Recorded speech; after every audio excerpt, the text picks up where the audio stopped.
ஊர்லேருந்து டெய்லர் வந்திருந்தார். இந்த டெய்லருக்கு கொஞ்சம் கூட பொறுப்பே இல்லை. இந்த துணியெல்லாம் கொடுத்து 2 மாதங்கள் ஆகின்றது. இப்போ தான் இந்த துணியெல்லாம் தச்சு எடுத்துகிட்டு வந்திருக்காரு.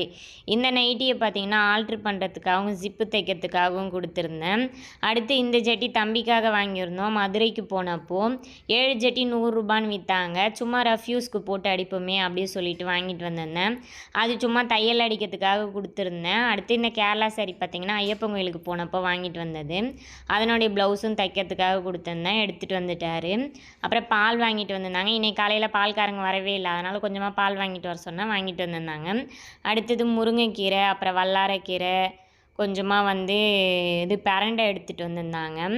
அடுத்தது அந்த என்னது வாதநாரைக்கீரையும் எடுத்துகிட்டு வந்திருந்தாங்க. ஒரு சிலது எங்கள் வீட்டில் இருக்குது, ஒரு சிலதெல்லாம் வெளியில் ஆட்டையை போட்டு எடுத்துகிட்டு வந்திருப்பாங்க. ஏன்னா எங்கள் வீட்டில் முருங்கைக்கீரை மரம்லாம் இல்லை. இப்போல்லாம் எங்கேயுமே கிடைக்கவே மாட்டேங்குது. கேட்டு தாங்க பறிச்சுட்டு வந்திருப்பாங்க. ஆட்டையை போட்டதுன்னா ஒன்றே தெரியாமல் வாங்கிட்டு எடுத்துகிட்டு வந்துட்டுருப்பாங்கன்னு நினைக்காதீங்க. அது கூடவே மம்மி முடியும் பிச்சு போட்டு உருவி கொடுத்து விட்டுருந்தாங்க. எல்லாத்தையுமே எடுத்து போட்டுட்டு வெற்றிகரமாக எடுத்து வச்சுட்டு சமைக்க போயாச்சு. நைட்டுக்கு பார்த்தீங்கன்னா கோதுமை தோசை. இந்த மாவை கரைச்சி 2 நாள் ஆகிடுச்சு. ஃப்ரிட்ஜில் எடுத்து வச்சதை நான் மறந்தே போயிட்டேன்.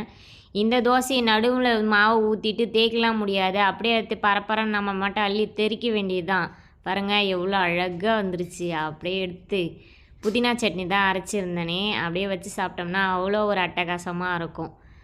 என் பிள்ளை என்னை சாப்பிடுவா விட்டான். தோசைகள்லாம் ஊற்றி எடுத்துன்னு போய் வச்சுக்கின்னு உட்காந்தா அப்பாடான்னு எல்லா வேலையும் முடிச்சுட்டு சரி நிம்மதியாக கொஞ்ச நேரம் சாப்பிட்லாமேன்னு அவன் தோசை பார்த்தவொடனே கடகடன்னு எழுந்திரிச்சு ஓடியார ஆரம்பிச்சிட்டான்.